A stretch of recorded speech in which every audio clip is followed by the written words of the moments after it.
It's 6 o'clock. We'll go ahead and call the regular school board meeting for Monday, October 23rd to order. I'd like to welcome everybody who has joined us tonight, and we'll do a quick roll call of directors. Jeremy's here. Roger, here. Monica, here. Betty here. Ross here. And we'll start with Pledge of Allegiance.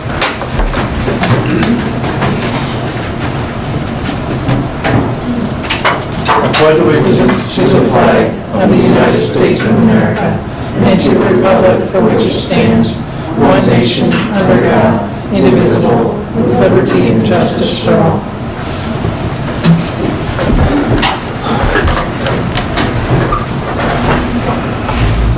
All right, our mission statement is as follows. The Interstate 35 Community School District exists to develop lifelong learners and responsible, productive, successful citizens in an ever-changing society.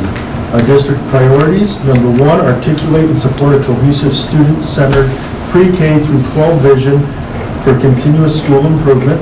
Number two, engage in effective teaching and relevant learning for the 21st century.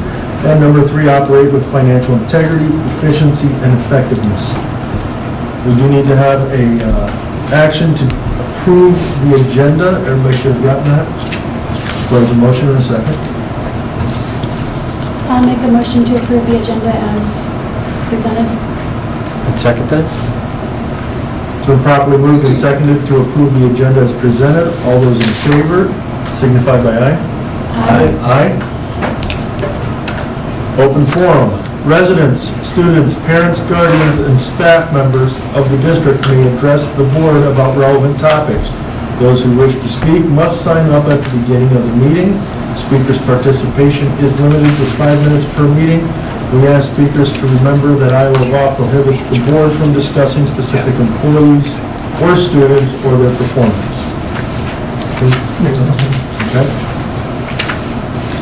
Ross, that moves us right to you. We're trucking right along here. Sounds good. Thank you. So, currently happening, or has happened this past month, National Honor Society has welcomed 5 new members, which include Kenzie Howard, Olivia Phillips, Tara Johnston, Michael McClellan, and Caitlin Amos.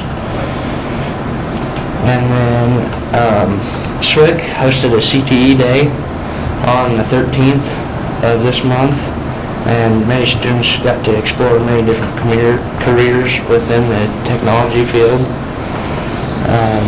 There was a Spanish field trip for the classes 3 and 4. They got to learn like new dances and songs within the Spanish culture. The high school band had a fundraiser to purchase some new marching band uniforms. Their goal was $10,000. Online they sold around $8,500, so they did pretty good.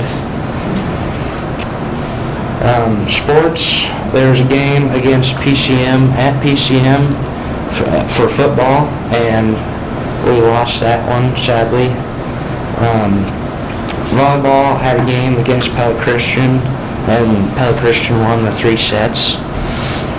Cross country had a conference meet at Panora, and Austin Vanderlith finished first team all conference. Also, actually never mind, that's all I got. Any questions? What were you talking about at first? I missed part of what you said there with the kit. You named Michael McClellan and Kenzie Howard. That was new members for NHS. Oh, okay. Yep. Yes. Congratulations to them. Yep. And where did the kids go on the Spanish field trip? Do you know? I'm not sure on that one. I just heard they had a lot of fun and got to learn a whole bunch of new stuff. So. Ross, was last night the movie night here at school? Yeah, I believe so. You didn't attend that? No. Okay. Haven't you heard anything about if it was well attended or anything, or didn't hear much? Okay. No, I haven't heard a whole lot on that. I know somebody else we could ask. Do you know who put that on? The student council, I Okay. believe, yeah. other questions? Thank Mr. you. Ross? Administrative reports. Mrs. Woods is listed first.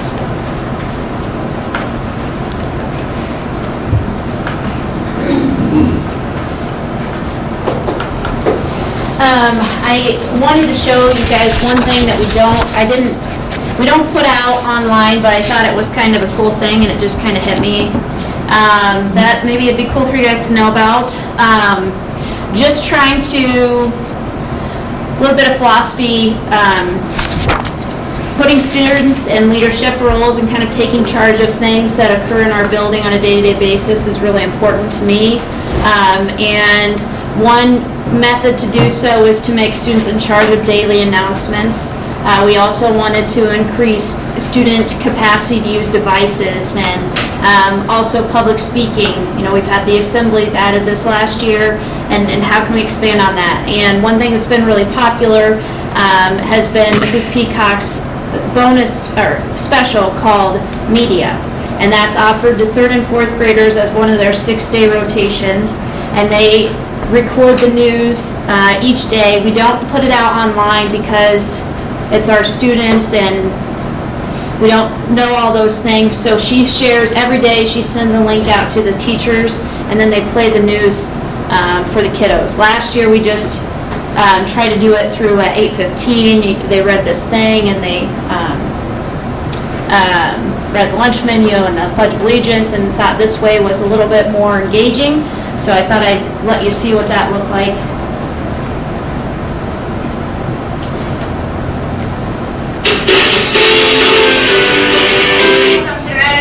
My name is Charlotte. And my name is Noah. Today is Monday, October 23rd. It is day 5. Please stand and locate your flag for the Pledge of Allegiance. Skip about 20 seconds.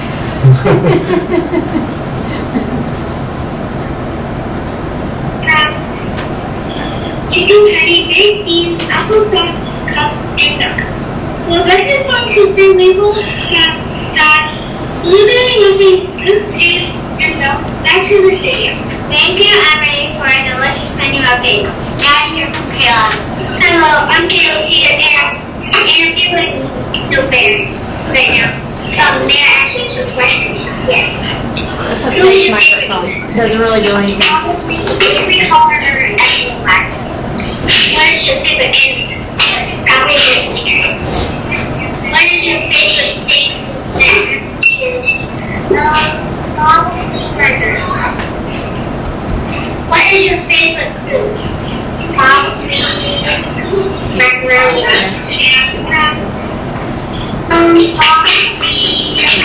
Yeah, that's good. I think they got the idea.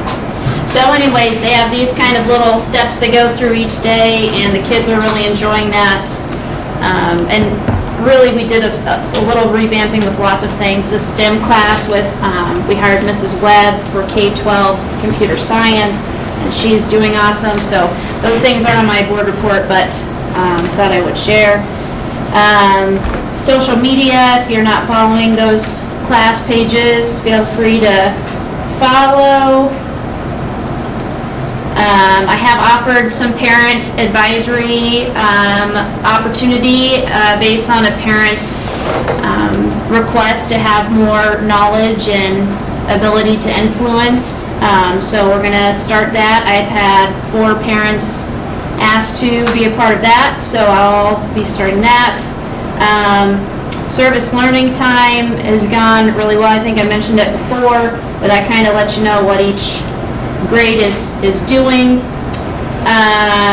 We're going to attempt something on Wednesday. It's probably going to be a total train wreck, but we are going to try to get each kid with their trusted adult for 30 minutes.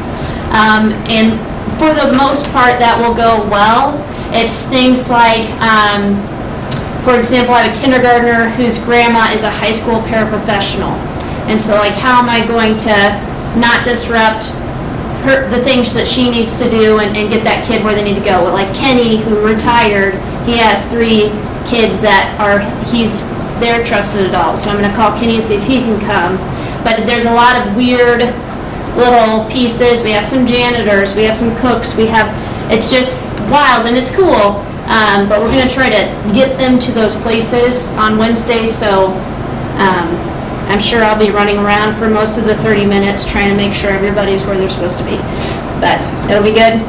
We're starting our work with zones of regulation. Last year during our Health Awareness Day, we introduced this at the elementary level. It is a self-identification system. It really helps students in lower elementary or students that aren't able to articulate their thoughts and feelings to self-identify through these codes. So you'll hear questions like that come out of my mouth, like what zone are you in right now? What zone were you in when you did action A? How do you move from this zone to that zone? Those types of questions, and what it does, it gives our building common language, it gives our kids common language, and it allows for kids that don't have the capacity yet to articulate those things to make it manageable for them. So I would call it a self-identification tool. And academics, I just put a few pictures of the teachers in there. I thought we had a really good day on last PD day with our deep dive in literacy, and Grandparents' Day is on the way. Flyers are out. Questions, thoughts, concerns for me? So Danielle, Yep. prepped you a little bit Yep. for this. We Yep. traded emails last week specifically about cursive writing. Yep. And what the status of that is in our elementary school. I understand that it is not a requirement in the Right. state of Iowa. Right. But it's something that you're working through right now. Can you just Right. give us an update on where Yep. that's at? Yep, so cursive writing kind of came up as soon as Iowa Core kind of, I want to say probably when I first started teaching, like 10 years ago, there was kind of a ruffle of what do we do with cursive across the state, right? I wasn't at our district, but you see it in other places, and it's not a standard, right? And it's not required. And so that became a lot of districts chose to drop it at that point. It is local decision, like we teach the core, but you can teach the core plus more, right? So if your district feels like something is valuable and it doesn't go against any regulations that you can't do it, you can add it to your system or what you're doing. So there's no rule that says you can't teach it, and there's no rule that says you have to teach it. Our school has typically supported cursive writing in 3rd grade. And when we did a deep dive, I think I mentioned a deep dive in writing in August, we had a conversation as a staff about handwriting. Right at the early primary ages, we're talking about letter formation, sticks and curves and all of those things. Upper elementary, we're talking about cursive writing.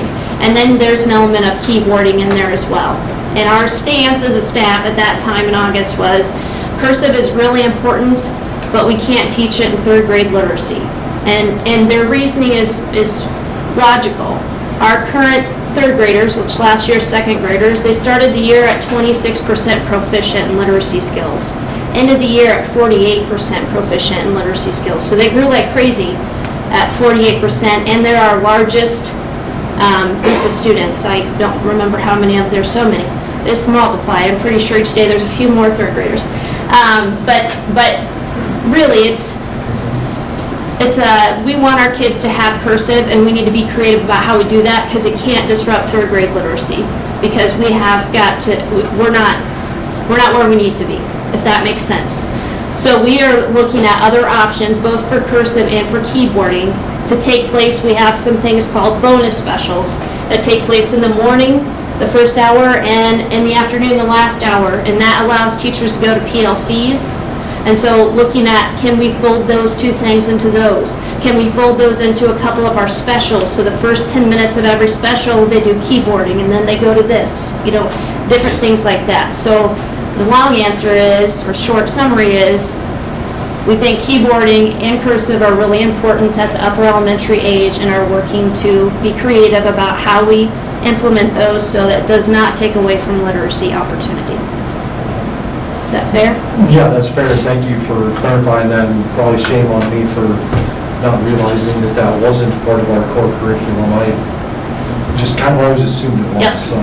They've always, It's very helpful for me to understand that. Yep, I think it's always, up to now, been part of 3rd grade literacy.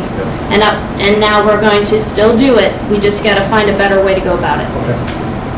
Thank you. Yep. Anything else?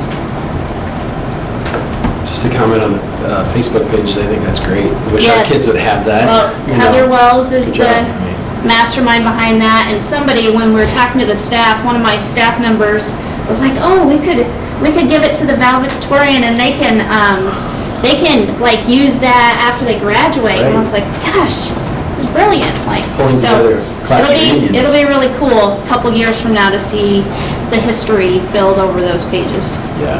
So, Danielle, you had mentioned the parent advisory group. Yep. Is that open to anybody? I put it out on my Parent Weekly update for 2 weeks, just saying, if you want to come in regularly, talk through things, I might seek some ideas or advice on different things, and I just put it out in the Google form, and I had 4 parents so far fill it out. So, you mentioned in the report that it was kind of like a SIAC style Yeah. thing. So are you going to be giving numbers and talking about like benchmarks and things like that? I would say yes. Is that I gonna be think up it to the depends. Yeah, I think to me, I want to kind of know what those 4 people who are going to spend their time, I want to know kind of what's important for you to dig into, and we can kind of frame it from there. I have obviously other things, but it shouldn't take the place of SIAC. It'll be specific to elementary. And I think it is kind of come down to those parents and what is weighing on their mind, and we can go from there. Anything else? Thank you, guys. Mr. Weber?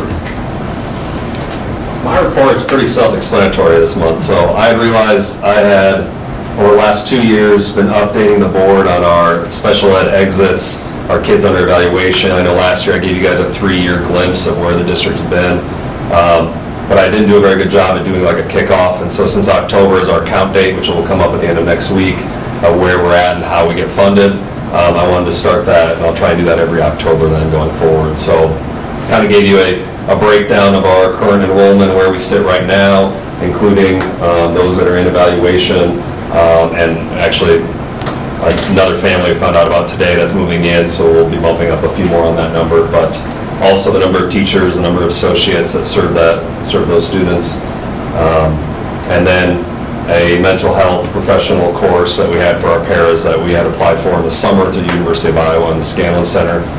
We were awarded 1 position there, and so we'll have one of our paras going up to these trainings throughout the year. That'll help build towards her actually helping train not only paras but our staff during our professional development. So, questions from all of that information?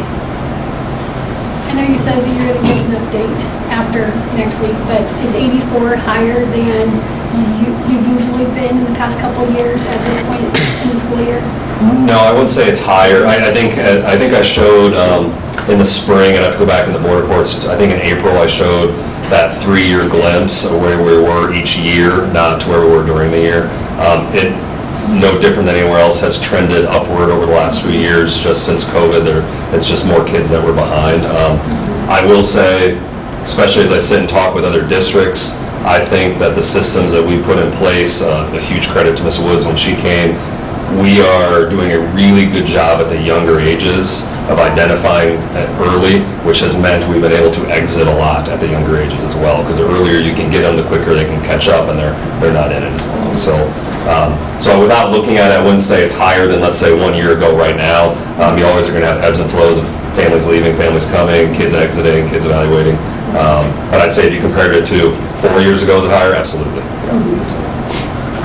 So the mental health course you mentioned, we were trying to get 1 to 3 in, we were awarded 1. When you say awarded 1, is that because of financial restraints, or that's how many positions there are available in the course? I think it's how many they were allowed to have, and from gathering, this is brand new, so there's only a little bit of information, but in some emails back and forth actually today with the person leading that, some of the money that they're giving to districts, they're basing it on thinking of the amount of travel. I think there's people coming from all over the Midwest to come to Des Moines. That's where it's being hosted. Because of the amount of money they're giving. It's not a reimbursement. They're giving you a lump sum to cover hotels and travel and all the stuff that we won't have to worry about. So we get to use that on para courses, on get to materials for our associates, and extra trainings we'll be able to use those funds on. So But it's so new, I don't know yet, so. So I guess my question would be is one enough, and you probably don't know the answer yet if training one, because, one could get the training and leave the district the next day, right? Luckily, the ones that we picked have been around a very long time and have no plans to go anywhere, so hopefully. So I guess my ask is when we come out of this, if it's, wow, we really need to have 4, and it's a funding issue, that's something we would want to. Yeah. No, it doesn't cost us anything. I think there were a certain number of spots available. They rolled it out to all these school districts. We had to go through and put an entire application, a bunch of information with it. And then they got back to districts and gave a certain percentage. That's my guess on how it all rolled out. So we're getting money for it. It's not costing us anything. So. Anything else? Awesome, thanks. Thank you. Ms. Whitson. I apologize. I thought I was doing something right this time. Hey, you got it here for at least for us. Yeah, Peter.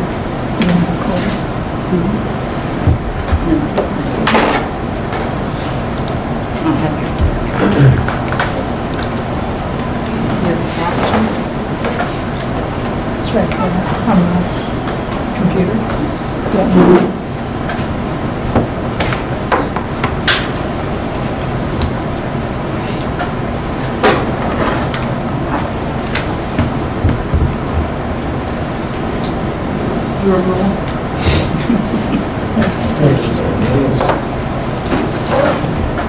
So one exciting trip that we took the 8th graders to was to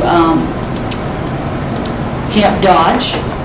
And we had Sergeant Harper and a couple of others who assisted with the leadership camp that our students were in. They had to use physical strength, mental strength, critical thinking skills to complete obstacles from one side to the other. And if you look at the pictures, you can see them thinking and brainstorming, and then who's going to take the risk first and who's the helper. And you learned a lot about each student in this activity and how students problem solve. And it's a great way to encourage that teamwork and leadership skill that our students have. And it was a nice day, so there were several students who thought the water would be fun too. The water's safe. They use a chemical in there so that students, if they fell, or people who do fall, it's not just for our students, they actually use this obstacle course for a training for themselves. But most of the time, high school students get to go attend this training instead of middle school, and we really had to just squeeze his arm to let us come. And the students were amazing and had a great time and learned a lot. Any questions over that? We had some tired students when we came back. There were some awards given because of their leadership skills. Adrian Anderson, Elliot McMichael, Lily Howe, and Brooke Bortner, because they led their teams to success with very good leadership skills. It was really a lot of fun. We're getting ready to go to the Iowa Wild Educational Day. It's at Wells. We continue to promote pride each and every day. So Mrs. Bloom had talked to our staff about her students being able to go in the past and said it was a great way for students to learn teamwork, and it goes right into our lessons that we have each week with caring for kids' hearts. So some of the things that we want to take home are, how are the team members really working together? What happens when someone goes into a penalty? What happens to the team? And also there's some other games or activities for our kids to do with science and with math and trivial. And then when we get back, we're going to have our students journal about their activity and tie it to what we're learning in Caring for Kids' Hearts lessons. And then the Fast Bridge, I put together for you a comparison chart. You can see I went with CBMRs, which is our curriculum-based measurement on fluency. And if you notice down at the bottom, I put where our students are supposed to be in the fall, winter, and spring. And I compared from last year to this year, the percentages as well as the number of students and where they were. High risk, some risk, low risk, and college pathway, which Mrs. Magers, bless her heart, she always says that should also say career pathways, but the state does not report out that way. So you can take a quick glance over where our students are, where we didn't make much growth, where we made some growth, and where we need to make some improvements, which that leads us to our multi-tiers of support for our students and breaking into those groups. One quick question, just making sure I'm reading this right. So when we're looking like 7th grade, the 2022 versus 2023, is that two separate groups of 7th graders? Those are the same students unless we had a move out or a move in. Okay, so it would have been So the same 2022, and they would have been 6th graders. Correct. Versus then the 7th graders, but still comparing the same students. Right, apples to apples unless we had someone move in or someone move out, the same cohort otherwise. So is it the spring? Thank you. No, it's actually fall to fall. Is it, okay. Yeah, fall to fall. And then I just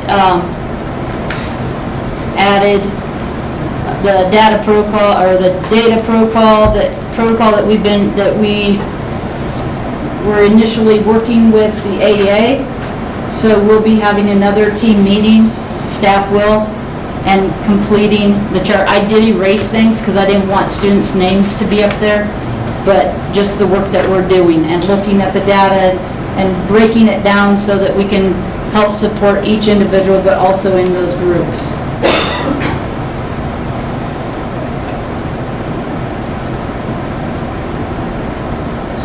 And then the reminder that we're going to have Veterans Day on the 9th, and you're welcome to come.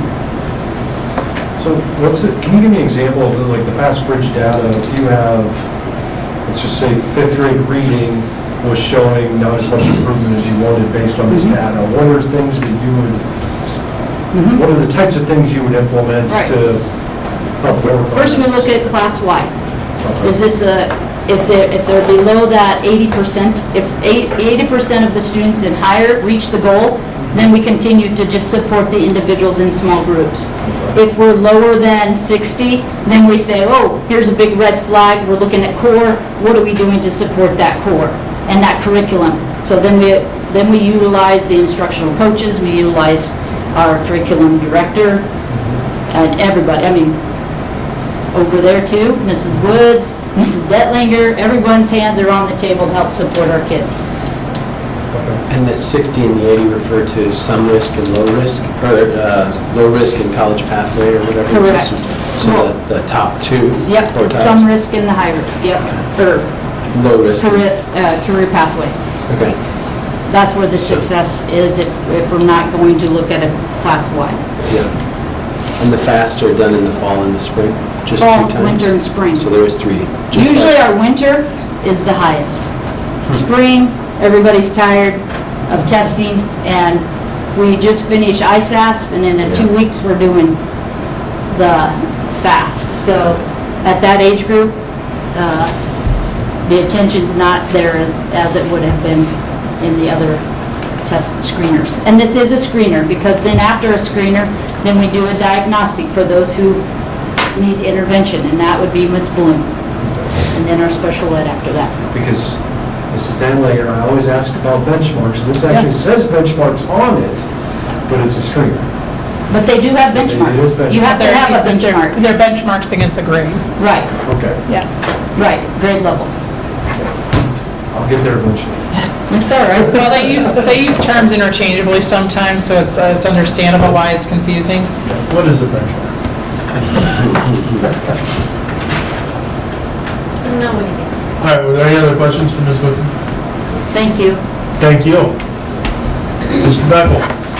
I guess one, though, on Veterans Day, we're inviting the Yes. veterans in. Yes, Is there a way to, like, if we know veterans, could we Yes, you can reach tell out to them? yep, Because I know, I've heard from a few that last year was just awesome, Yeah. so. and and I'm working on the program, and, I mean, I have the things ready, I just need to get it out. Yeah. All right. I think it'll be good again. I went back and we gave a survey to our students last year, and I'm grabbing from their thoughts and going to continue to build what we're doing. That's great. Thanks. All right. How you guys doing? Good. All right, so mine kind of starts off with our fall screening. The high school do A math, A reading. And I'm just going to treat this one kind of like a benchmark, so to say, a starting point. And then we're going to look at it again in the winter and then in the spring to see what kind of growth and what kind of impact we have as we go. So you can see the breakdown of the scores, the percentages. Just know about 5% is roughly 4, maybe 5 kids. Just kind of give you guys a number to it. So those are numbers that we looked at when we did our day-to-day with the AEA. And during that day-to-day, we looked at different things like which kids already receive services, special education pull-out support services. If it's math, we might look at getting kids connected with the Delta Math or additional instructional time. We might have teachers that look at targeted classroom intervention, like maybe they're making some classroom level adjustments to help out with skill gaps, or even putting together small groups based on who might need that extra support. Some of our teachers are doing a great job with that. But again, this is just this fall's data, so I don't have a cohort data for you guys. The next set of data I've got there is our attendance rates, but you can also see that there are academic and behavior percentages there. This is data that's pulled from Panorama. It actually pulls it from Infinite Campus, so it's our system talking to Panorama. But the academics column are students who are on track for graduation. You can kind of see that our freshman class is a little bit behind. We got some work to do there. So hopefully with our targeted intervention, our freshman class can get caught up a little bit. But you can also see the highest behavior numbers in that class. So we got to work on some of those choices, the classroom behaviors that we've got demonstrated there. And then that center column, the one that's mostly yellow, is our attendance rates. And those are our attendance rates as of this week. 2% of our absences are unexcused, while 98% are excused. And a heavy portion of those are illness and appointments. Behavior events, looking at the behavior data, 58% of our events are disruptive or disrespect related. That's about 45 events. 42 are tardy or unexcused absence related. That's as we're following up with those tardy or absence events in class. The majority of those are tardies, whether it be first hour or after lunch, or hey, I forgot my laptop, I got to run and get it and be right back to class, and they show up a little bit late. But we do enter a behavior referral every time a student receives a detention for those tardies. So you'll see the behavior numbers increase, kind of associated with the attendance as well. So again, we continue to hold those students accountable. Any questions about that before I bounce on? We've talked about tardies before, and is it frequent flyers? Do you have the same? Yeah, it's about 6 of them that carry the heavy load. I can't really pull it up here for you, but yeah, there's about 6 students that carry the majority of the tardies, and some of them were kind of on to the next step of intervention, whether we're talking like early or delayed passing. We're going to take you away from your peers for a little bit, see if you can develop some better habits of getting to class on time or whatnot. Some of them we have escorts, depending on if we've got associates available for that student. But again, it's a small number responsible for the big portion of that. So the freshman level, all those are a little bit lower. Is that typical based on your experience? You don't have experience here from last year, but your behaviors? The behaviors, the academics, kind of, is that an adjustment for you to get into high school, or is that something that we legitimately should be concerned about there? I think the behaviors, that's kind of a common trend. You know, they don't have quite the maturity level.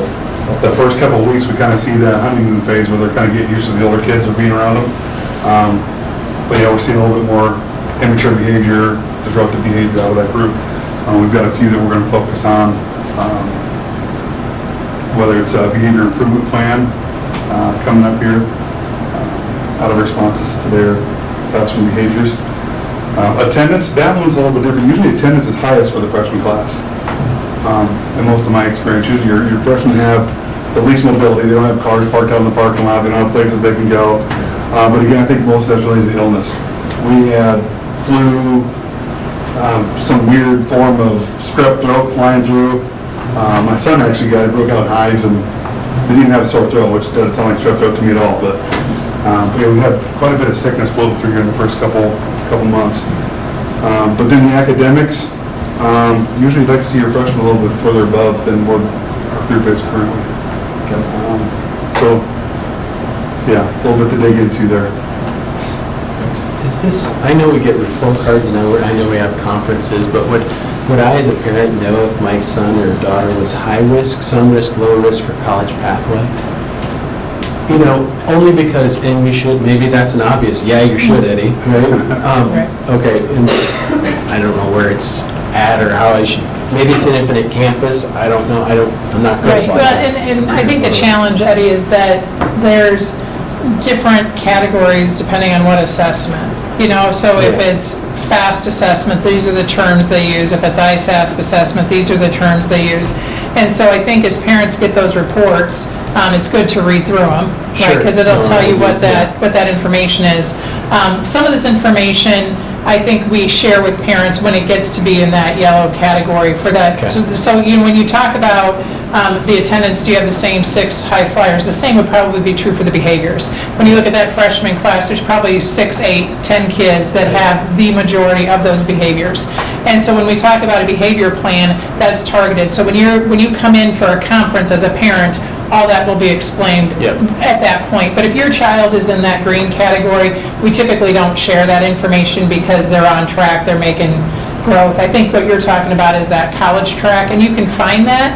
I mean, I think most parents want to know, are they good for career outside of here, right? What are they ready for whatever's next? And I think we can be a little bit more deliberate on that during conference time. We don't see a lot of parents at conferences at the high school. So we could probably target maybe the way we're presenting that information a little better, maybe to get more parents in.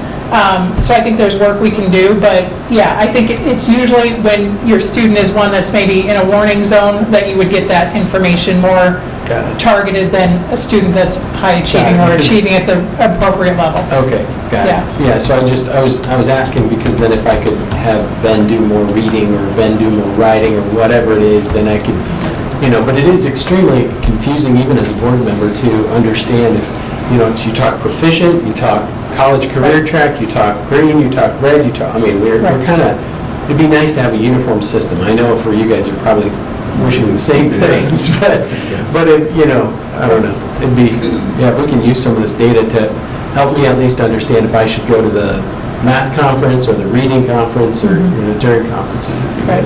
So, and I know that's what grades are for, but just to give another observation that for parents to kind of... Well, like I said, I know that the high school team is always looking for ways to get more communication with parents. And I think as soon as we started putting grades online, we saw a pretty significant drop-off of people who attended conferences. But this might be a way to, you know, if we could create a portfolio of the student, more comprehensive of the data so it's not so overwhelming or confusing, that might be a way to draw some people in to have that conversation. Even if they are on track, how can we help them be even better, right? And I think that's a good task for Mr. Beckel and his BLT team, because that's exactly what I think they're looking for. How do we get more people into conferences to continue those conversations? Just like your kid, whenever they go to the doctor's office, has a path of growth, right?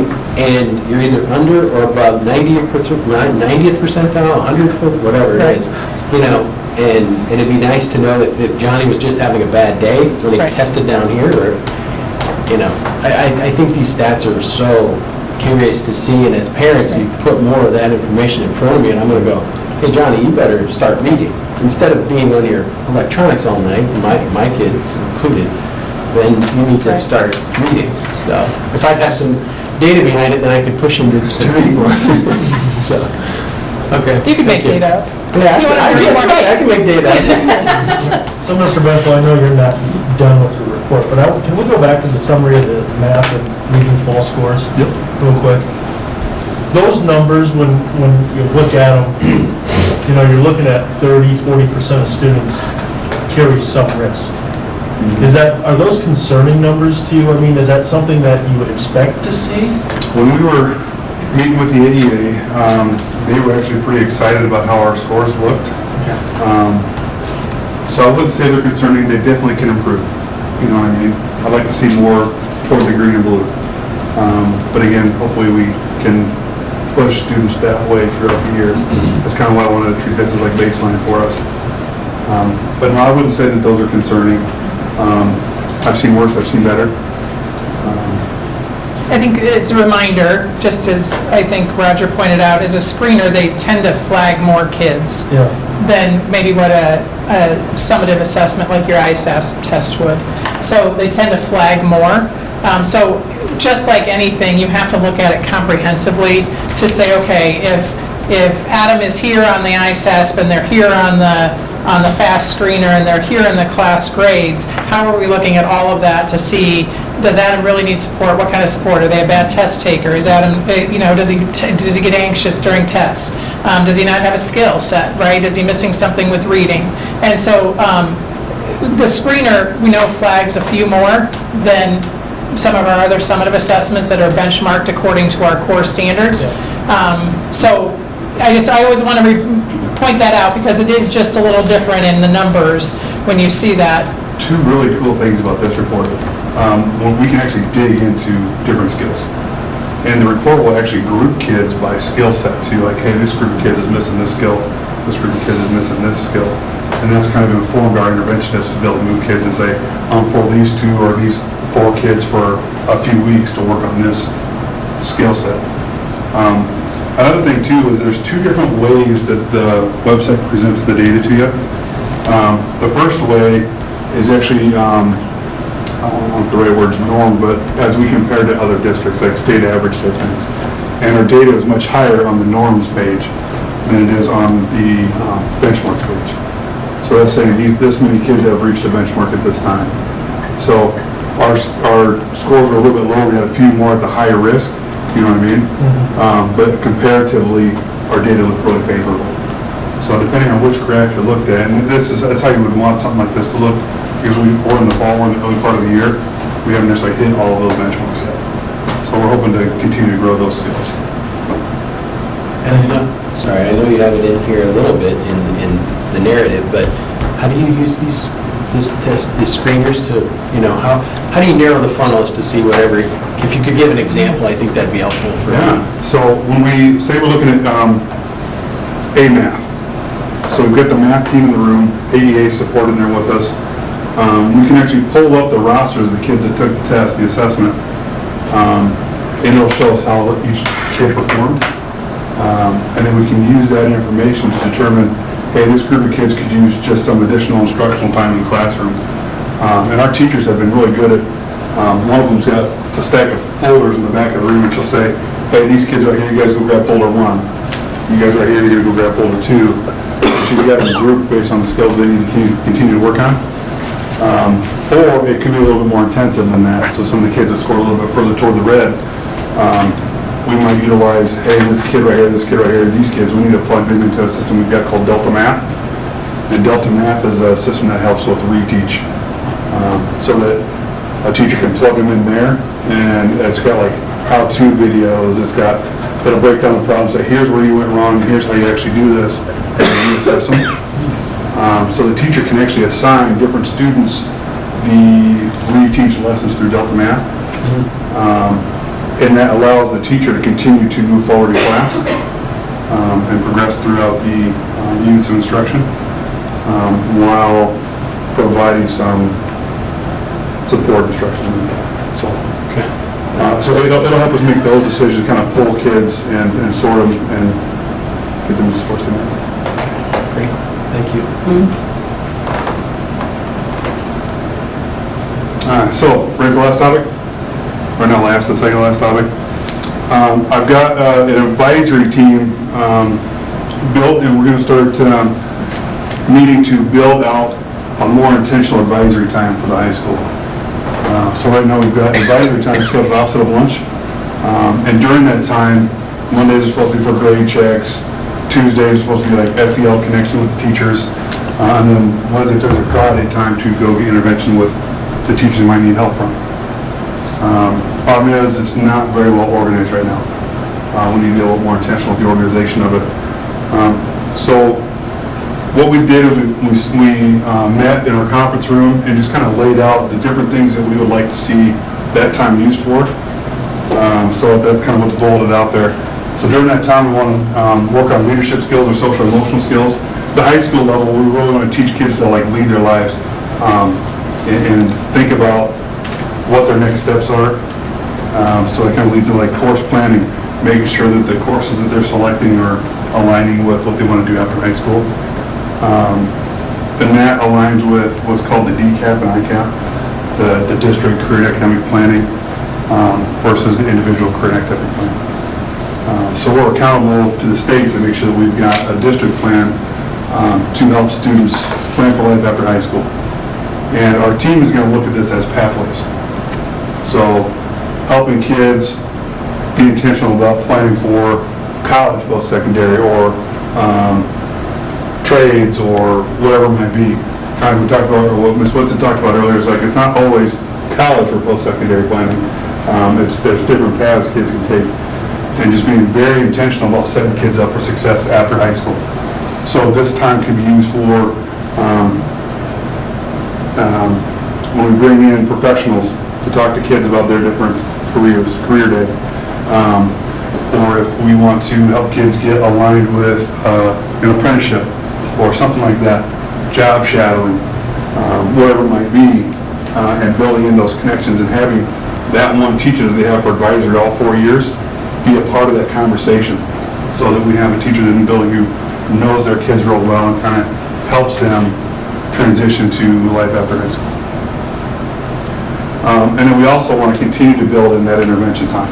So we got all these things we want to do. We're going to plan out the lessons when these things get taught, along with being intentional with how we can schedule kids in for intervention.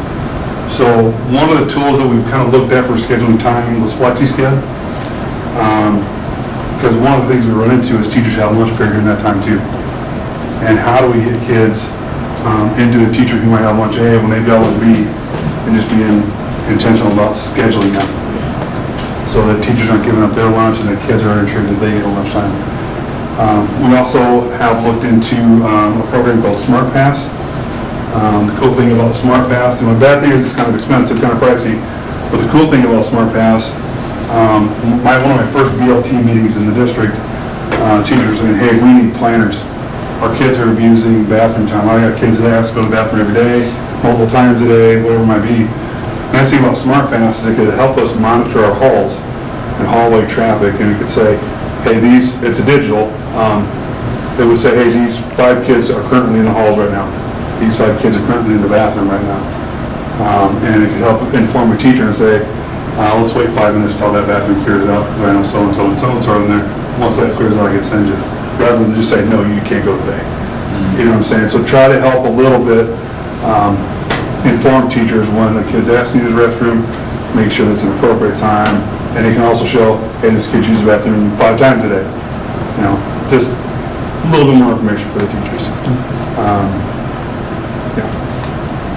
Would that kind of system be, like, it seems that it'd be a lot for teachers to have to constantly be referring back to it.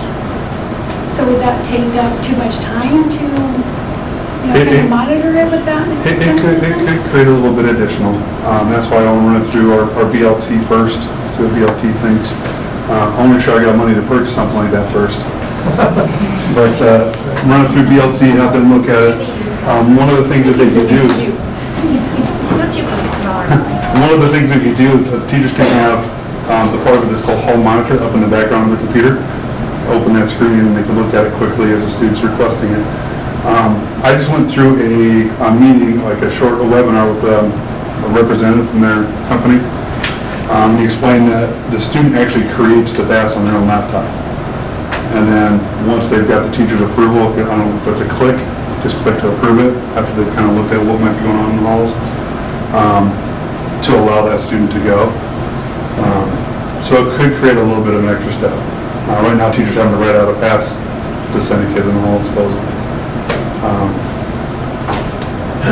Our teachers are kind of screaming for something to help monitor that a little bit better. When I walk the halls, I don't see a ton of kids in our halls. So it's give and take. How necessary is this program versus how much of a tool it could be for us to help monitor those things. I think you can think about this as well.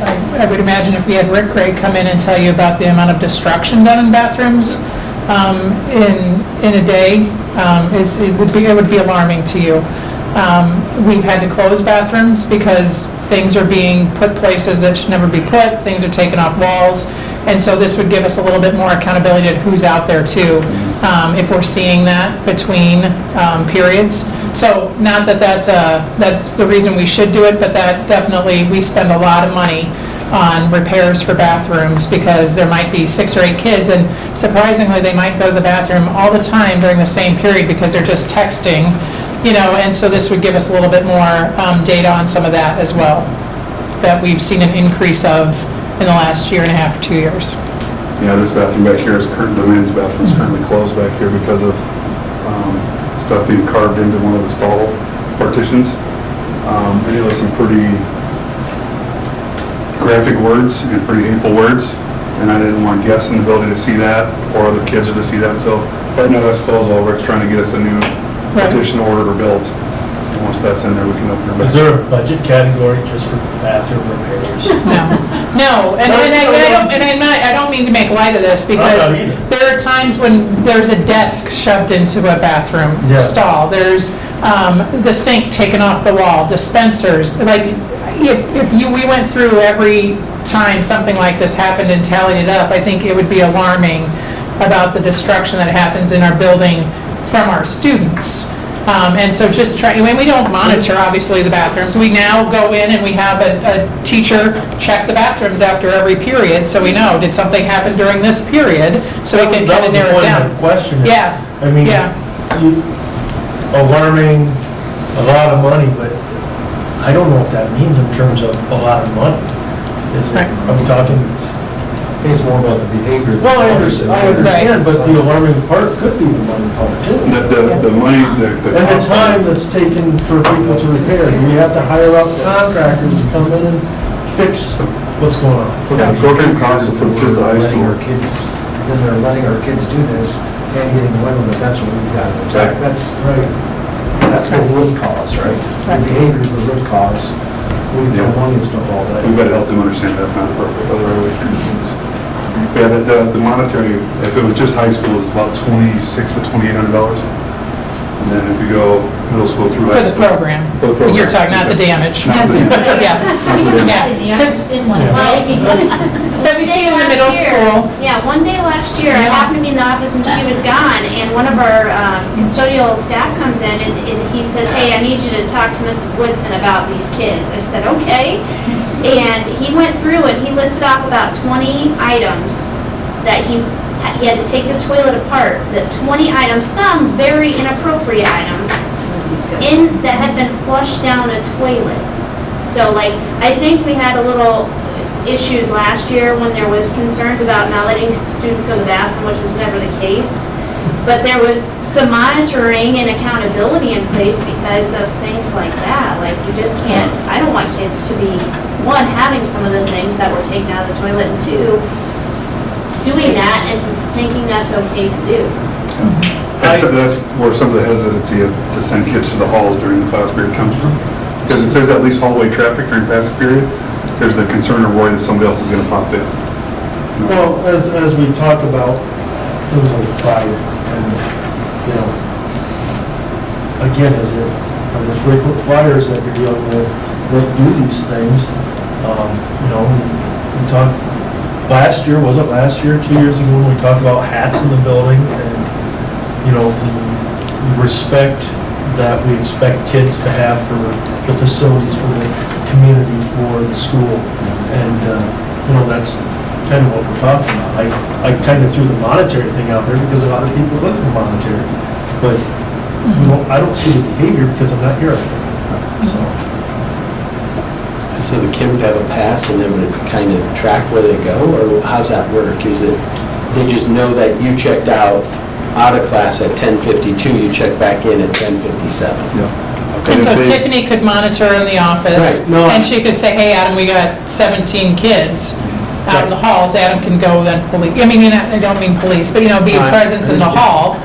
If we, and I think what we're seeing is some high flyers, right, our tardy kids, where are they? Right, because if they're not in class, they're somewhere. And so if we see, okay, Eddie and Monica and Ross and Jeremy, we're all high flyers, what are they all doing in the hall? Where are they right now? And then we can go at that specific time and track them down to find out where they are, and what they might be doing. Quite frankly, $2,700 doesn't seem like a lot, because Right. if that petition costs probably $500, Rick's time costs $1,000, you get Right. one petition that pays for it. Right. Yeah, that's one time. And then it reprimands these kids who think that this is okay. Right. And the Smart Pass system can actually be set up in a way where we could use it to monitor or schedule kids into interventions during advisory too.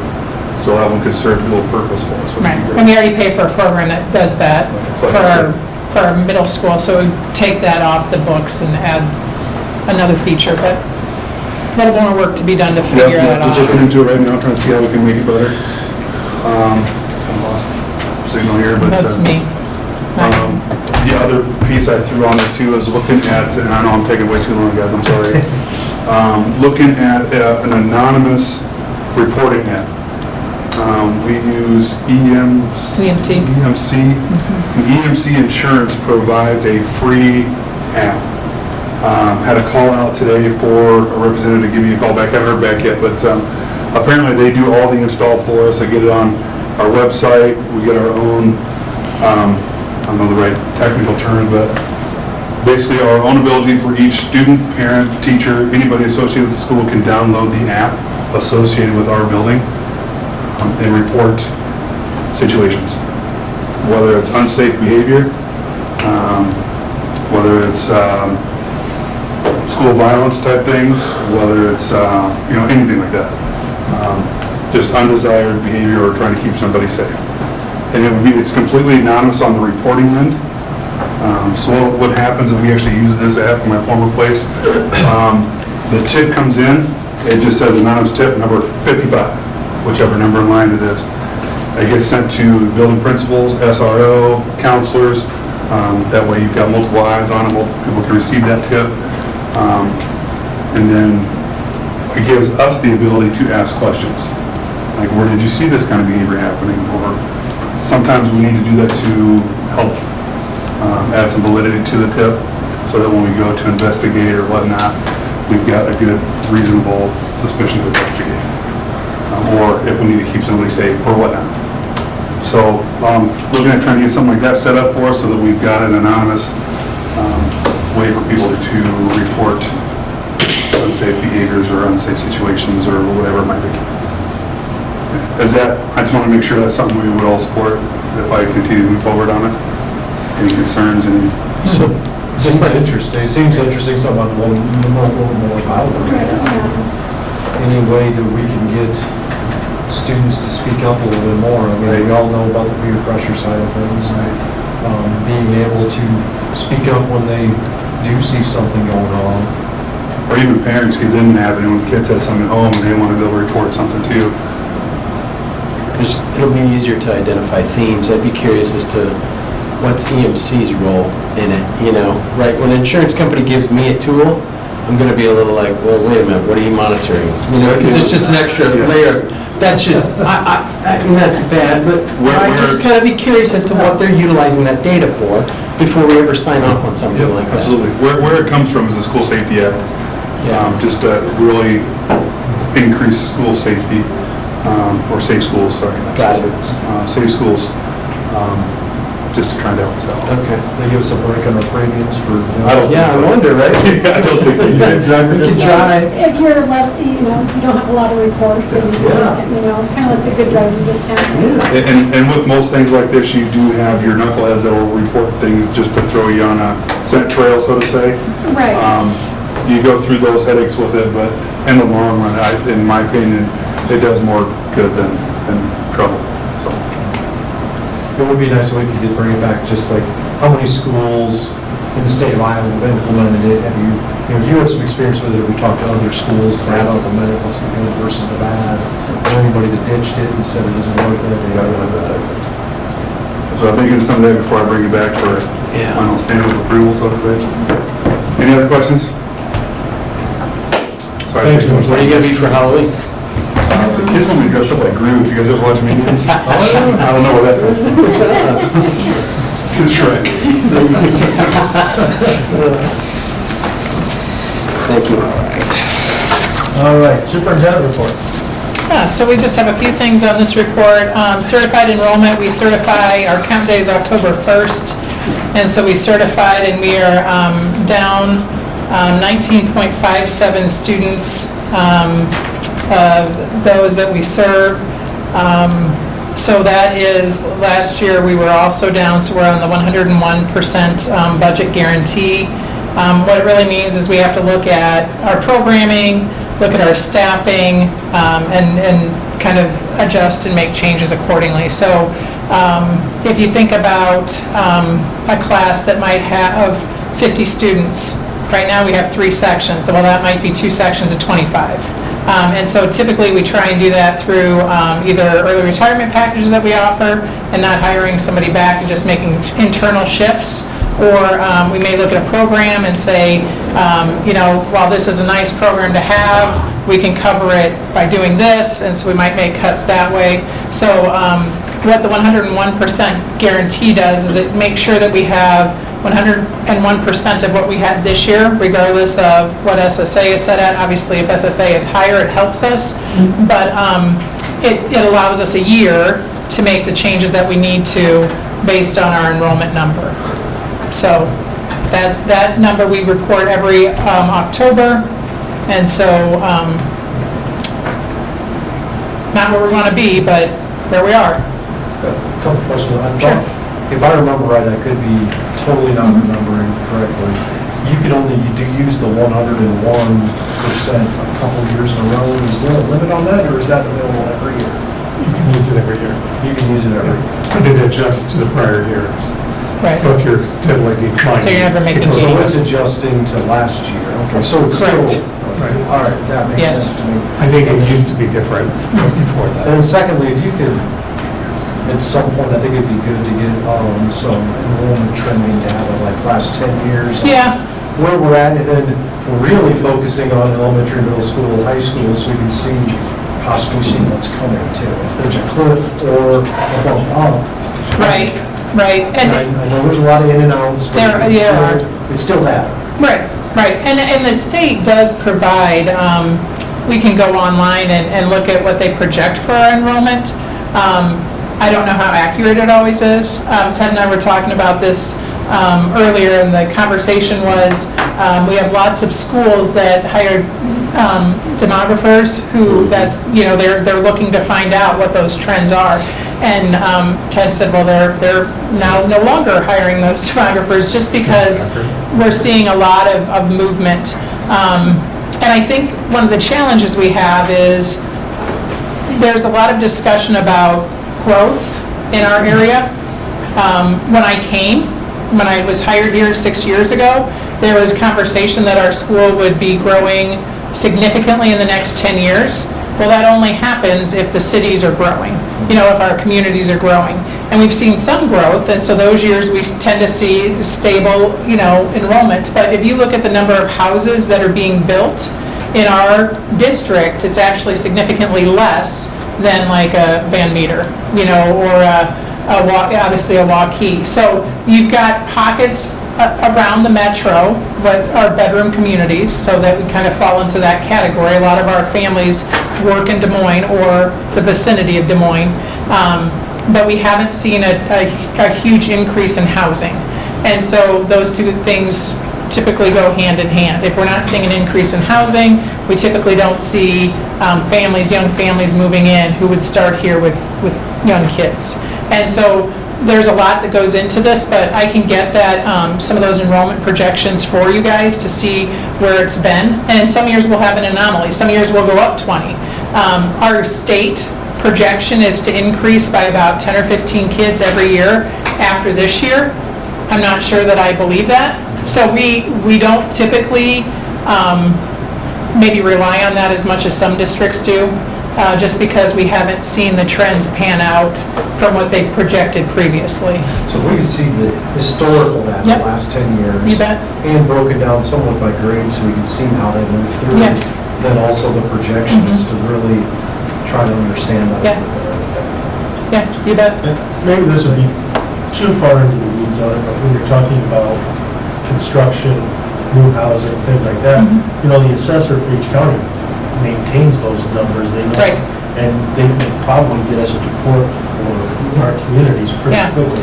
And Madison So you County, can compare that with what. yeah, Madison County Development Group commissioned a group to do that, so I can get all that information as well. So I'll compile something for November. I don't know that you can, well, we can go back as many years as you want. Well, and I'm gonna, because I think one of the questions is how far out can you project? And most places don't project past 5, just because of so many changes and, Whatever data you feel comfortable. yeah, okay. with, that's fine. Yeah, we'll put something together I can and, argue with Truro new housing starts if you want me to. right, That's, okay. I think it's 1 this year. Oh, but that's exactly what we're, Is it 1? I think so. but that's what we're talking about. You know, if we don't have housing, then there's no place for young families to move in, and you don't have the kids then at school age to start in the school, so. Yeah, I can compile a report for you guys on all that. Thank you. Yeah. Next on the list is we had our SIAC meeting. I did include the minutes there on the agenda. So I see Michael is here, who's part of our SIAC.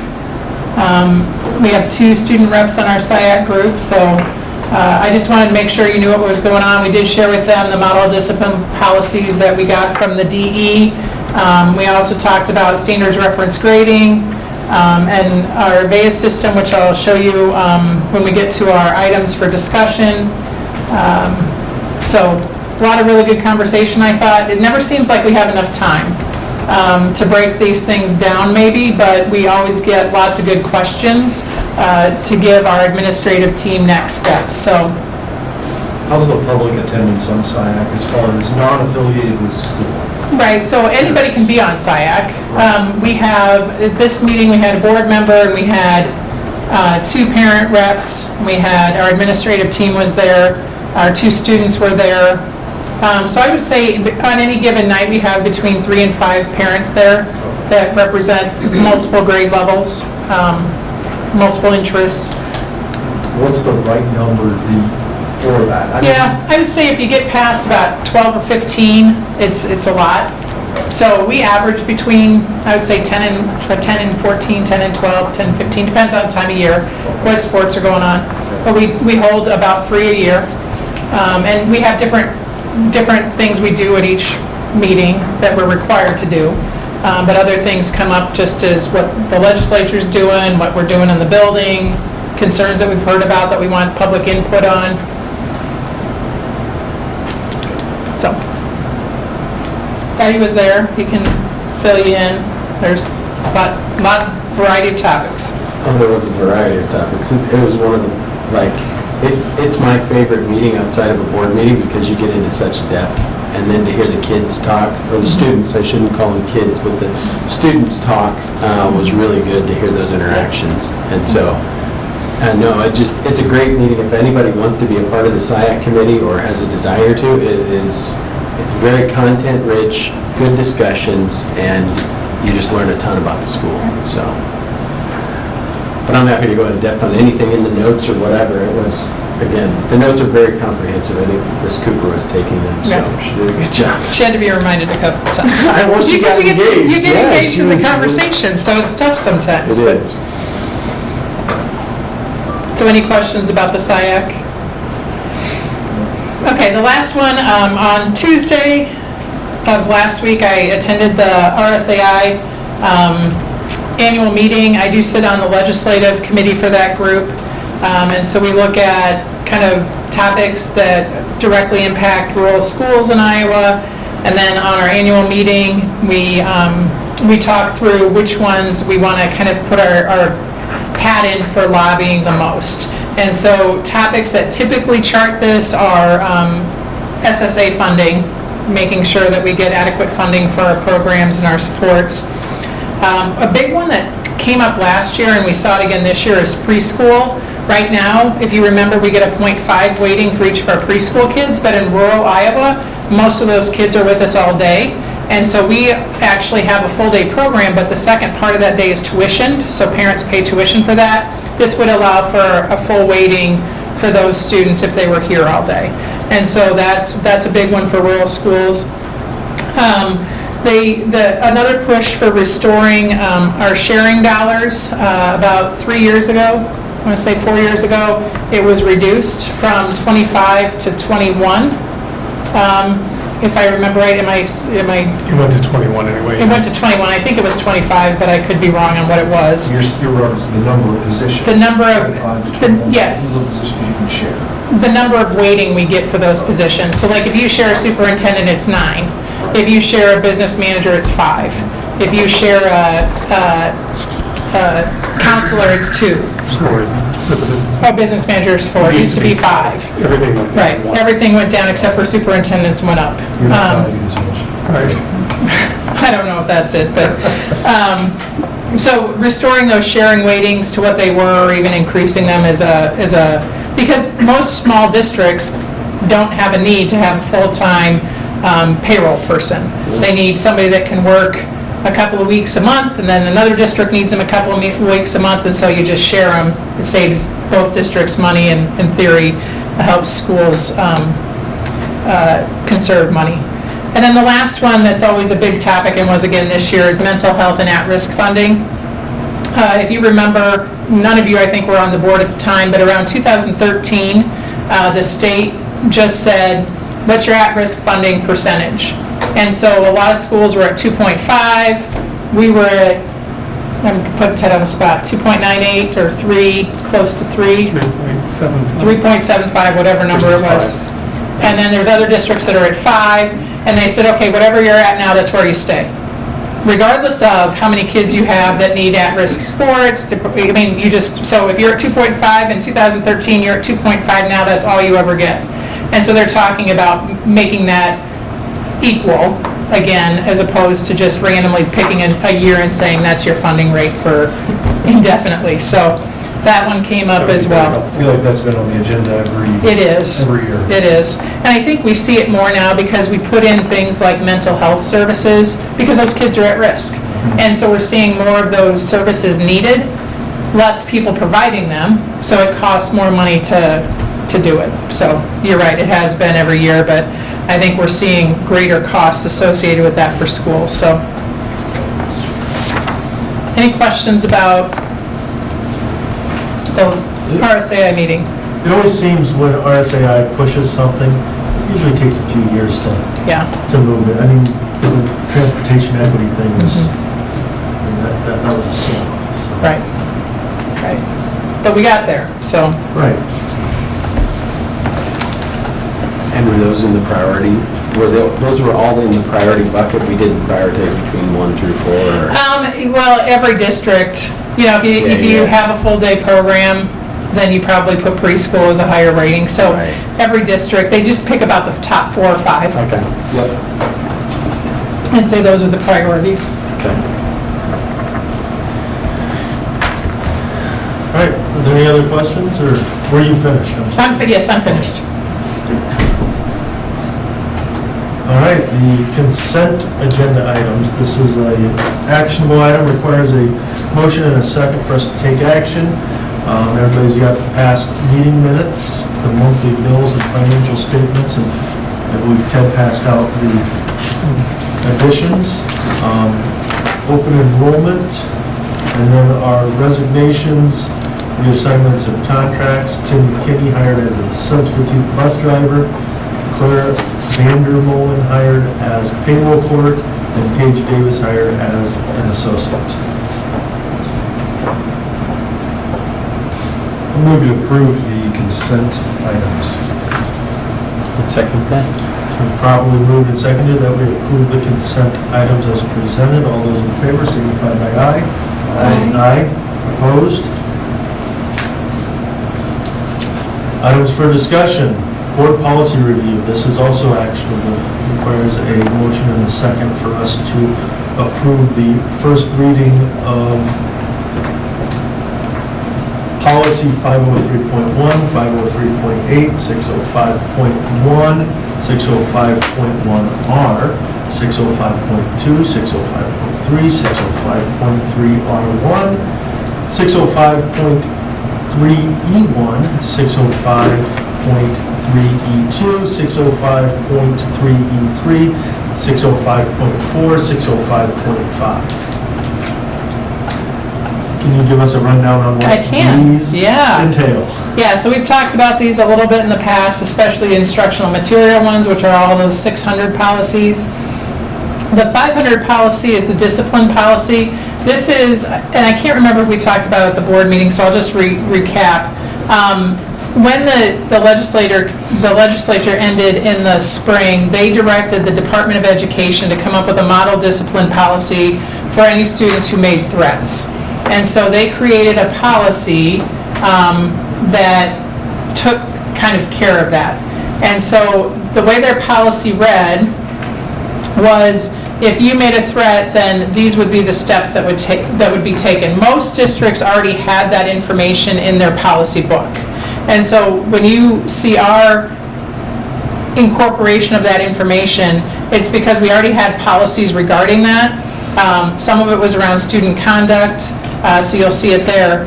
But this is information that the DE created based on what was in code, and it was kind of approved. I would say it was worked on by IASB and by SAI, and then also by, I think the DE runs theirs past Allers Law Firm as well.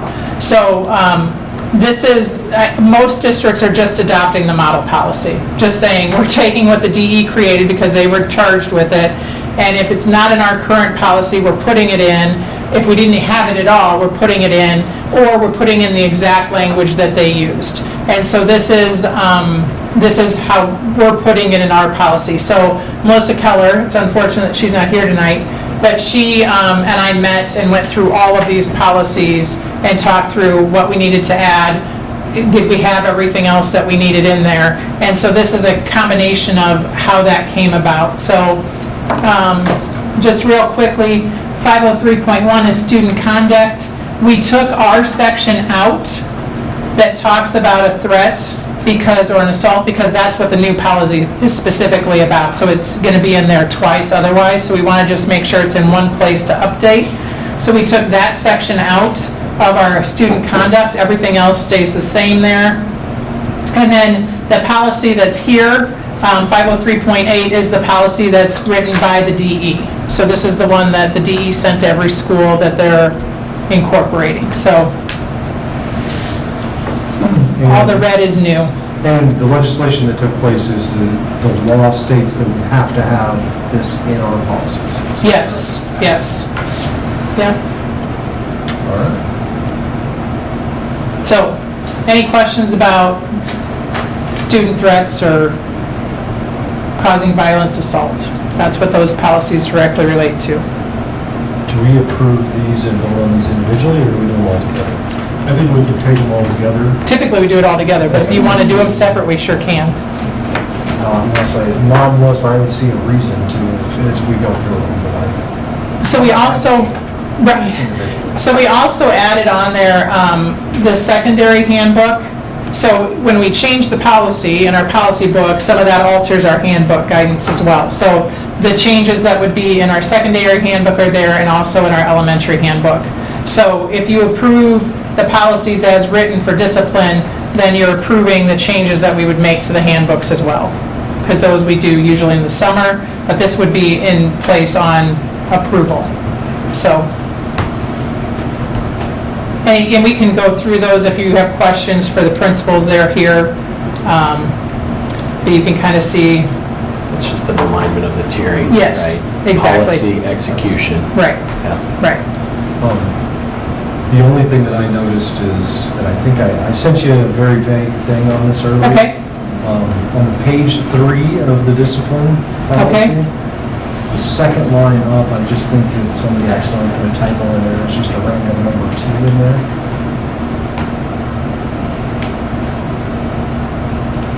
Second. Here? Yeah, right there, I bet that's probably a page number. yeah, I So- don't think that should be there. Okay, I'm gonna delete it before you guys vote on it. Maybe, oh no, this is a PDF. I Okay. will change it, assuming you vote to make the change with that taken out. And I think there might be some words missing there too, so that sentence, it makes, I understand the top reason behind it, but I just think there's something missing there, or that 2 is. Yeah, so I would imagine it's supposed to read, teachers report and complete an investigation of the incident. Iowa Department of Education is probably the footer by the page number. Yeah. So I will verify that. I bet Iowa Department of Education and the page 2 are supposed to be deleted. Yep, so I will verify that and change that and let you know if it's not right at the next reading of these. So if there's a motion to take care of this, to make that part of the motion. I think as Can you discussed. make changes? This is the Yeah, first I reading mean, I can make changes before the next reading. Well, but- as discussed. Yeah, Perfect. yeah. Okay. So then the other one was the one that's got quite a bit of information. When we went through and worked through that, we noticed that there were, I did include all of them, but you just need to go to the policies that are highlighted there, so I'm gonna kind of scroll down pretty quickly until we get to the first one. This is to allow for parents primarily to know, and teachers, I think, to know what our selection process is for materials, to make sure that parents understand their ability to number 1, question those materials, but number 2, opt out of materials if it's a curriculum option. If they want to have a text reconsidered, meaning they think it shouldn't be on our shelves, we have the policy, the committee that actually does that. So all of those things we went through kind of extensively, given the guidance from the DE, because we want to make sure that we're following the code, but we're also making sure our kids have access to materials and resources, but respecting the wishes of the parents. So that's what these changes are based on. So, sorry, I didn't go as fast as I thought I would. Some of them, we're not sure why they were limited, and so we took out some wording that we thought limited the language. All materials are available for review upon request and subject to applicable laws. We added that section.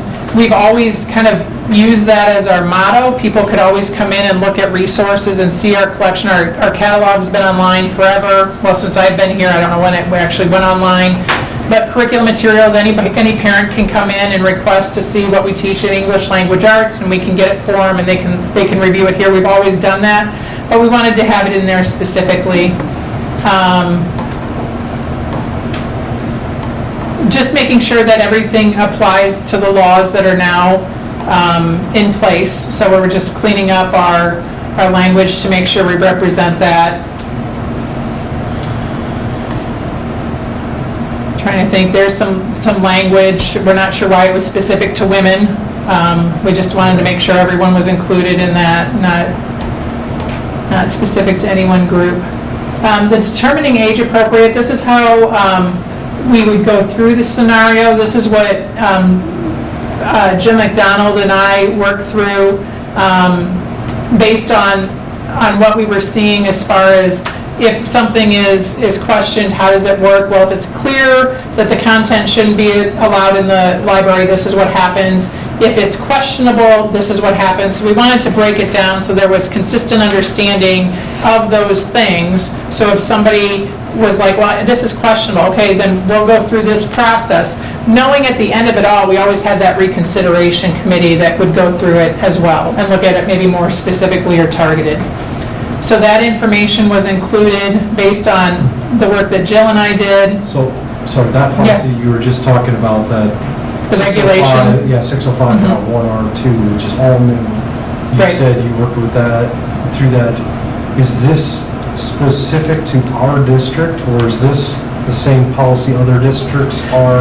Some other districts have something similar. I don't know that it's word for word. Okay. So it's based on what we already had in place and what the steps would be that she's taken. So like when this came out, this is what she did. I just said, just tell us so that their parents understand. If it's deemed not appropriate, what do you do? If it's deemed questionable, what do you do? If it's deemed something that should be on the shelf, what do we do? So that parents understood what that process looked like. More, not necessarily the policy, because that's all defined by law, and we see that in the policy above. This is just our regulation for actually putting it into action. Okay. So, Okay, thank you. yeah, And in your mind, this policy protects our teachers and people because I wanted the board to be held responsible, Right. not necessarily the teachers on the first infraction. So Right, this provides the necessary. right. And I think as long as our parents understand that we will work with them, if there's ever a question about what it is, what the Sure. challenge is, we'll work with them. I think there won't be an issue because this does lay it out. Okay, perfect. But we know things are going to get skipped. We know that there's going to be a book that somebody picks up and they're like, why is this? And we'll work through this process just to, and if it's not supposed to be there, we'll take it off. Yeah. I just want to make sure that it's kind of spelled out so that, because I think there's always that question of, well, how are they doing this? Right? Yeah. Like, how is the school enacting this? How is the school putting this into play? And this just kind of details that so that if you do have a question or you're saying, well, this is a questionable one, what should happen? You can see it there, No, how I we agree. would approach it. I agree. It's a nice specific policy. Right. I just wanted to make sure that. Yeah. The rest kind of goes along with it. All of this will be published. The comprehensive list of books is on the website. That's already there.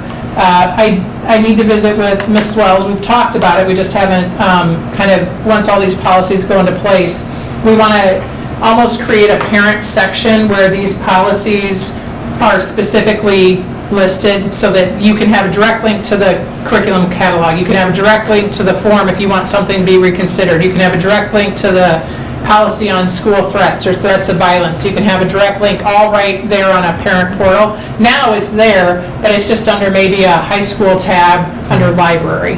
So we want to create something maybe more targeted for parents. So that we're going to add. The information there is added, who can request, that's all just being a little bit more clear. The reconsideration committee, we cleaned up the language in that a little bit, so you can see where that comes from. We took the high school kids off that committee, and then we... I had a question about that. Yeah. Why did we take the high school kids off? Because if it's questionable book that kids shouldn't be reading, then we don't want to put kids on a committee that are asked to read it. So that was by And law. also, By law, we cannot have a high school kid on a committee. Yes. I think we're depriving our students of having opportunities there. Yes. And I would say our student who serves on that committee does an outstanding job. Takes it very seriously and does the thing that, But by law, we cannot have high school students any longer on that committee.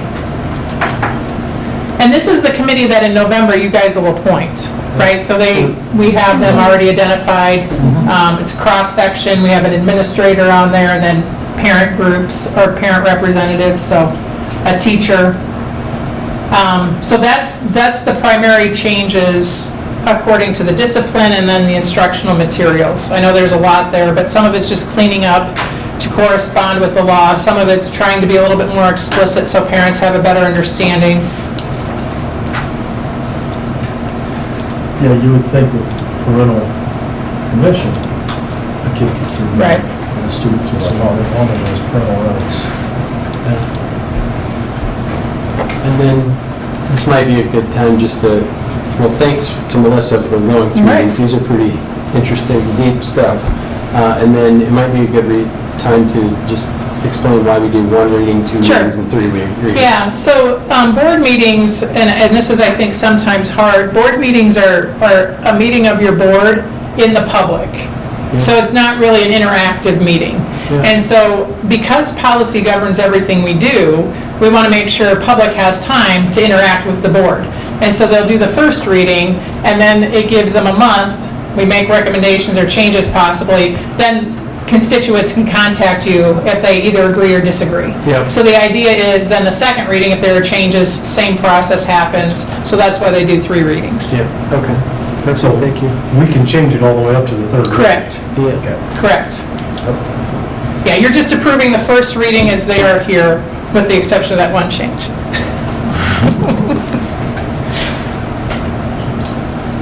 All right, is there a motion? We have So how do we want this to sound? I'm just trying to figure out how to write this. the motion? Yeah, because are we going to include all of them? Yes. Yes. I'll move to approve the first reading of the board policies as listed in the agenda with the modification, with the one modification to the discipline policy. I'd second that. It's been properly moved and seconded. All those in favor signify by aye. Aye. Opposed? And just as a reminder, this is just one little piece of our policies. We still have to review all the 500s, but we're going to do that after Christmas. These are the ones we needed to do immediately, so. Ted, you want to know that Jeremy is needing to leave and 7:30. meeting. Next item is the EBAAS data. Right, so this is one of our new reports that we receive. It does need a little bit of background. I'll try and make it bigger. So the state of Iowa commissioned what's called SAS Group to create this report. And what it does is it talks about, they wanted to find out if students were learning or growing in their learning at a rate appropriate, considering we had COVID and there was learning loss as a result of COVID. So they created this report, and what it does is it looks at all of our students in our system, or anybody that was in the state of Iowa that had at least 3 data points. So 3 testing points that they could compare.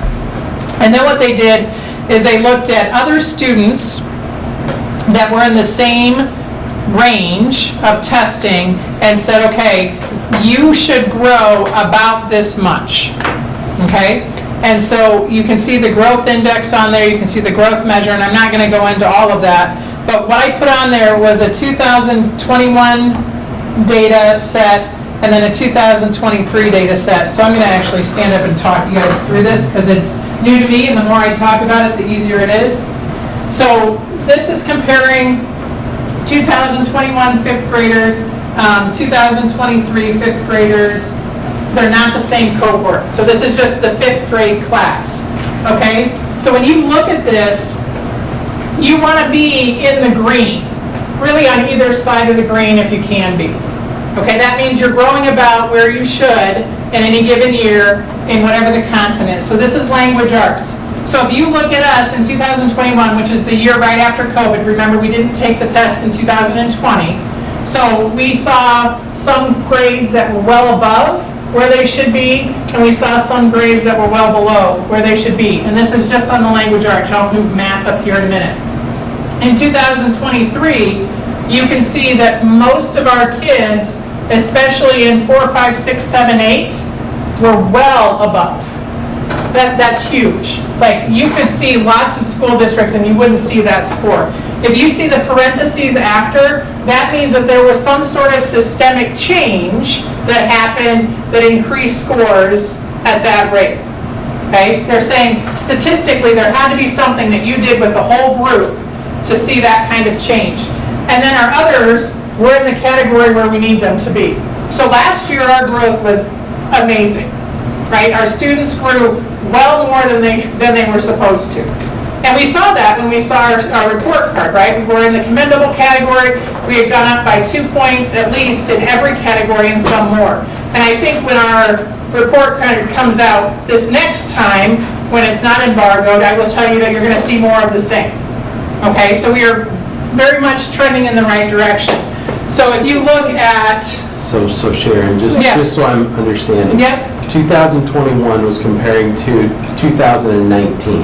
yes. Yes, so from 2019 to 2021, the red, the green, and the blue are all, that's what the comparison is. Correct. Between those two cohorts, and across the entire state, Correct. there would be the equivalent number in the red as there would be in the dark blue, right? If I'm understanding what we talked about at SciAc, because this Right, is... right, No. not necessarily, because you No. could still have everybody grow. It Okay. doesn't have to be on a bar scale. Am I saying that right? Yeah. Yeah, because Danielle went to the training with me. It's not a perfect balance. It's not a bell curve. A normal distribution. Right, it's not a normal distribution. It could be all skewed, so Right. all kids could have grown. So- Right. Got it, okay. Right. Perfect. Right. Okay. So that's, And our ISAP tests, this is our ISAP test, but it really. correct. The percentages that we had all the way through our English are. Reflect there. this. I mean, there were. Yes. 14% growth between those when you go Right. third grade through 11th grade. Right, right. So we're seeing this on our, this is our ISS data. Yep. But this tells us that we are trending in the right direction across grades 4 through 11 in reading. Now, we know that we still have to do work, right? Average, I'm sure every teacher that would look at this would be like, okay, how do we get over? And even the ones in blue are gonna be like, okay, how do we get, because this isn't the number of proficient, this was the expected growth of those students. So this is looking at each individual student and their growth. So this isn't like the percent proficient, because you could have somebody that was at, 85%, or they were proficient, and they should have grown, let's say, 20 points, and they grew 25. So they would be above. Or they could have still grown, but not as much, and they could be in that below category, and they'd still be proficient. So this is a very different way of looking at this data, but it's really telling that we're doing things where our students are really making some solid growth compared to others in the state. So math, again, the top chart there, here is from 2021, okay, and then 2023. Again, we want to be kind of in the green and over, so we can see. I get lots of questions about high school math. Our high school math, a lot of them are on track and growing at a high rate, right? They're well above where they were expected to grow. So we're seeing some really solid things here. I know that when Mrs. Woods looks at this, she and her team are working on this now, because this data tells us that while we're doing things right, we haven't had that systemic change yet that gets us where we want to be over in the screen section or beyond. So this is another way that we can look at a set of data points that we've never had access to before. And then the last one is science. Again, the top is what happened before, or 2021, and then 2023, where we are. So again, some pretty solid numbers and celebrations for our district, because we've got a lot of things going in the right direction and across the board, so. And then we need to marry this with the absolute data, because this is the relative growth, and then we Correct. marry it with the absolute data that was in some of the other screeners. Exactly. early on in the Yeah. report. Exactly. I would only add two things. One, a dot in the green to me doesn't feel like we could probably do better, but it's also important to realize on this last ISAS, we had several grades scoring the 90% proficient or so. And so next year, when we look at growth, the green is probably maybe a max on some of those grades where they're kind of tapping out on proficiency and there's not a whole lot of room to run. So I think that will be something to consider when you look at, where dots lie in the future. And the other thing I would say is they talked about the training. Science is basically correlated with literacy and math test, but most so literacy. Like if they're scoring well in literacy, they're going to do well on science because it's a written, you're Yeah, it's taking it on the comprehension. computer. It's not like they're getting out labs and things like that, so, yeah. So I think this is important data to see how we're coming out of the COVID slump or whatever you want to talk about it. But if you really look at our ISAP scores, 2019, pre-COVID to now, it's significant progress from there too. Oh, So that basically erases COVID. And if COVID didn't even exist, our academic levels over that 5-year period are significantly higher. Correct. Across the board. So I Correct. think this is good, but I don't really care to think about what happened during COVID anymore because we've proven that we're over that hump in my mind. Right, and I think the reason why the state purchased it was because of that, but I think, and who knows how long they're gonna continue to provide it for us. But I think this is really telling because when we look at these numbers here with this parentheses, then we're talking about systemic changes that have been significantly and in a positive way, right? If you see a number over here, there was a systemic change here and it wasn't positive. Well, that was the year we automatically switched to our new curriculum. And every time you switch to a new curriculum, it takes 3 years, and we're seeing changes. I'm sorry, that wasn't science, I'm talking math.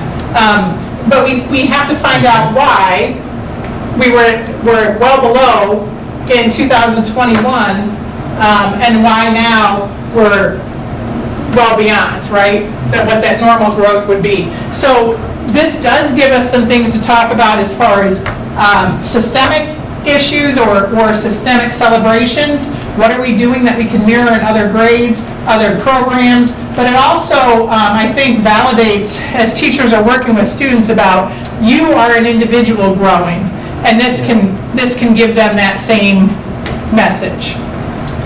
And to go back to my growth chart, right, at the doctor's office, if we could segment this down to a kid level, then then you And we have... can. Yeah, and then you'd be able to provide us an annual assessment of our Right. kid based on some of this data that we're starting to get access to so that I can say, hey, Johnny, I need to work on reading with you. Right, and we have that ability now when the state gave us access to Right. this. No, it's Right. it's powerful. And this is the type of stuff we went over at the SIAC that was Right. pretty interesting. So, if you're wondering what goes on in SIAC.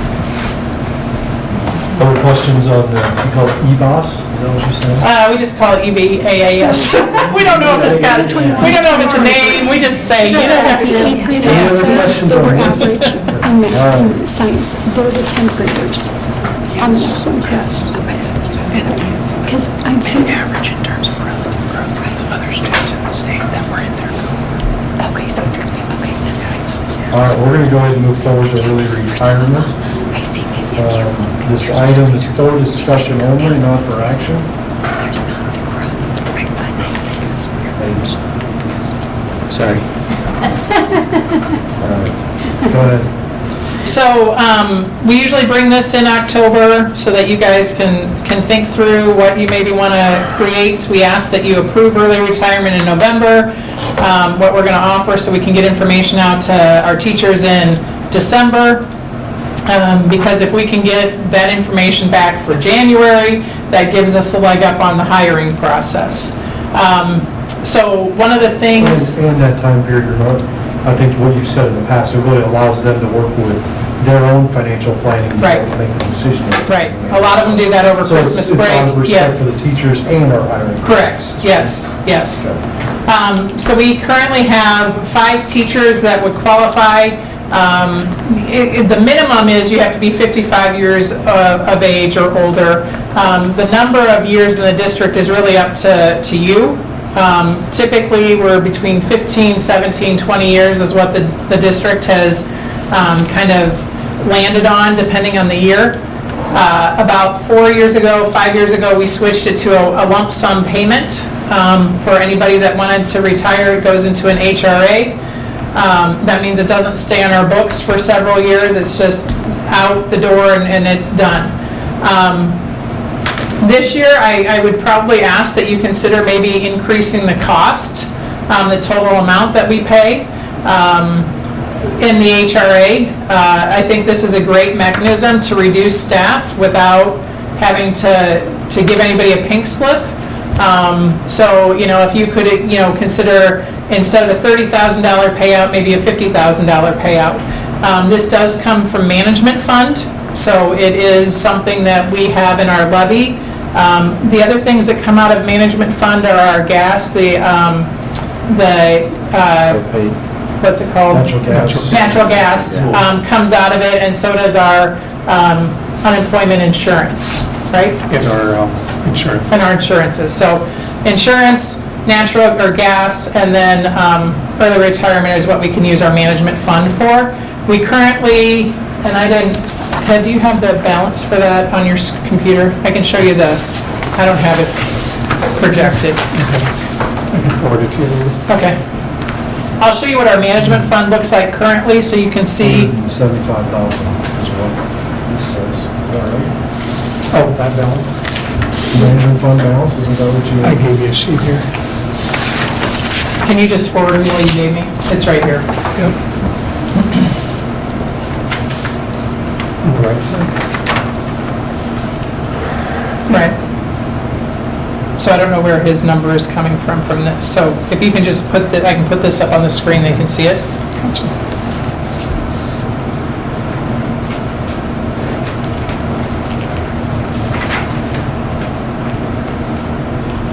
And while that's happening, can you just remind us how the 30,000 was come about 4 years ago or 5 years ago?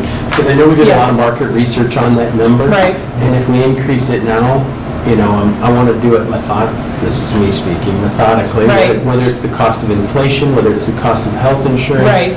Tie it to something like that. Right, so what we did is, if you look at about how much our employees would pay for health insurance, it's about $10,000, $11,000 in a given year. And so this would offer, in an HRA, about 3 years of insurance for the employee, if that's what they chose to use it for. Yeah.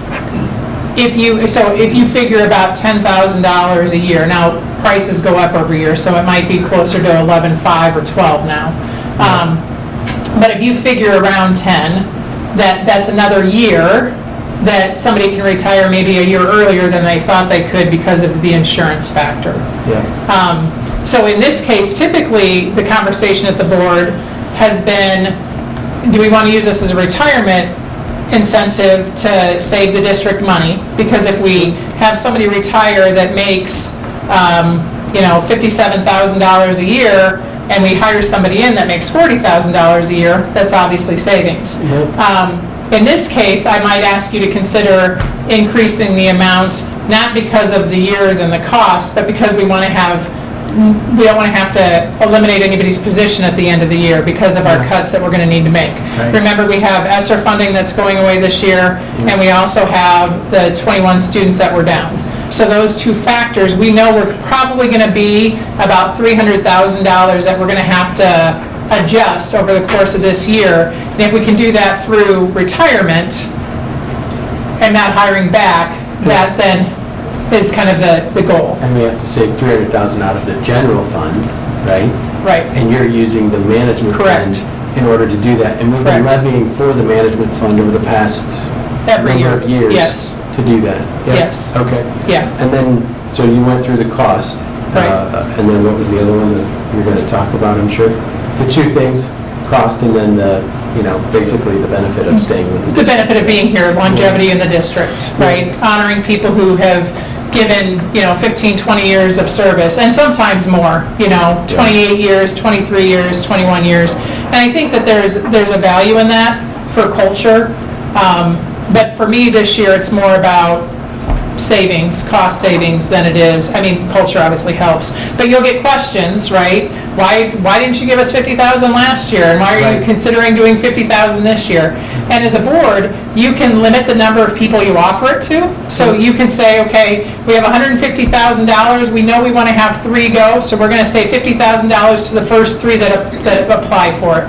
Right? You can say, we want to offer, you could say we want to offer, let's say, Roger 50,000, Monica 40,000, and Eddie 30,000. You can make it whatever you want as a board. It does not have to be consistent. It does not have to be the same for everybody. It's really about how do you want to manage it so that you're hopefully saving the district funds or maybe somebody's job, right? So you guys can direction it any way you want to. I'm just saying, knowing what we have on cuts, it might be a good time to increase that number, not because of the insurance factor, but because we want to incentivize people to go. Yeah. Got it, okay. Did you get? Oh, I don't know, let me check. Better unplug so you guys don't see my oodles of email that I haven't responded to yet today. Yeah, if I remember, one of the other options that we had was we could cap it at 150,000 and say the maximum we'll pay out is 50,000 per person, but if 5 apply, then it's divided evenly between the 5. Right. Right. 3 apply, it's 50,000, that's the max. Rather than a There's time quite a few thing. different options Yeah. that are available Right. to us here. Okay, so this is our management fund right now. So I think what's deceiving about that sheet that you get, that's where we are right now in the month. But we know how much we're supposed to get in property taxes into the fund. See, this is And so- this is That's capital. Yes, so that's why that's a little deceiving. That makes sense. So if you're looking at this, we're estimated beginning balance of, as of July 1st, of about 607,000. 401 of that is property taxes. We have our insurance taken out of there, which is 300,000. We have, depending on what you want to put in there for early retirement, We already paid out the 90,000 right? to the HSAs in July. Right. For those 3 that took it last year. So that's already off the book here, That's where the 95,466 came in. this one here. And then this is our gas, right, our ILGRP gas is this. And so our balance right now is about 500,000, knowing that we're going to pay that insurance. We've already paid the early retirement from July, and then the estimate for the gas. I don't think that's a finalized number, right? Yeah, we've already paid. Oh, we've already paid it, okay. So our balance right now is 527,000, knowing that all of our expenses are probably taken out, foreseeing something unusual. Then, so that gives you a little bit more idea of how much you could possibly spend on early retirement. Because the property taxes will keep coming in throughout the year. Sure. Right. Yeah. They never stop. Yeah, they don't. And then I think another consideration was the number of teachers, the type of teachers, were we gonna be able to find enough suitable replacements? Right. Was a concern last year. And that's always a consideration. Always. It would be a consideration this year. Yeah. And, without going through the list, I know we've got some in there that are probably going to be hard to fill, but at the same time, we know that there's a couple that we could probably just do some internal movement and not have to replace. Yeah. But it all depends on who takes it. Yeah. And then So- what's the cost of a new teacher? Just out of curiosity? Well, the salary is about 41 Yeah, for a beginning teacher. for a beginning teacher, yeah. Probably. And then about 40. benefits, so. Yeah. But are those numbers that we were seeing, those are all That's just salary. salary That's only? just salary. Yeah, that's not Right. the, So you're- TSS, yeah, So your cost savings for a teacher is probably 16 to 17. right, And so if you keep it at 30, it's a 2-year payback, right? yes, So that Right. you don't want to look at teachers like a Right. payback, but that's financially, that's how you look Right. at every investment you make. Right. So, or if you're not replacing, that's, huge. another, that's, $70,000 in savings, right. So just wanted to give you guys that information, let you kind of think about those numbers, because we would like to make some movement in November. When you say movement, So actually make it, so having, say, this is what we want to figure out the numbers for, and then we can bring you that package in December to approve. This gets frustrating because I remember our discussion last year is we really don't want teachers to leave because they're so Right. overpaid. And our funding was different, but I was told this drop in enrollment would be a deal. Yes, So really big deal. about 155,000, right. yeah. So, And that's every year from now on, because we don't get those students back, so it's 155,000 every year going forward. Which is why you gotta, We can't get those students back, but we can. Of course. Increase enrollment. Of course. Yeah, it's a significant cost. right. Okay. And this is where school finance becomes fun, right? Yeah. General fund management. I don't know that I'd ever call it fun, but it's where it becomes really important. Yeah, it's Put your interesting. core classes on it and I'm Yeah. still struggling. I know. Yeah. So we'll just. Does anybody want to have discussion on it now, or do you guys want to go away? Anything you want me to bring to you for November to make a, I think I'd just like to email, I mean, Yeah. or, I'm happy, I just bet. want to think about it a little bit Okay. more than That's what- just yeah. this. That's, yeah. I think, the purpose of it. All right, well, I just didn't want to rush you guys through it if anybody did want to have discussion on it. Anything else from you on it? No, Are no. any of these teachers on here crucial teachers? that All of them would are be- crucial, Monica. Right, but that would be, Hard to fill? yeah, because I know like Yes, math, that's when we really struggled with in the past. Right, Because yes. that's so hard to fill. yes. But are these ones as Yes. crucial? Some would be, yes, Okay, okay. yes. Anything else on early retirement? All right, our next meeting is November 27th. I would entertain a motion to adjourn. I'll make a motion to adjourn. Second, It's been motioned and seconded. All those in favor, say aye. Can I keep this one to Opposed? put with my... We are adjourned. Just the one you just.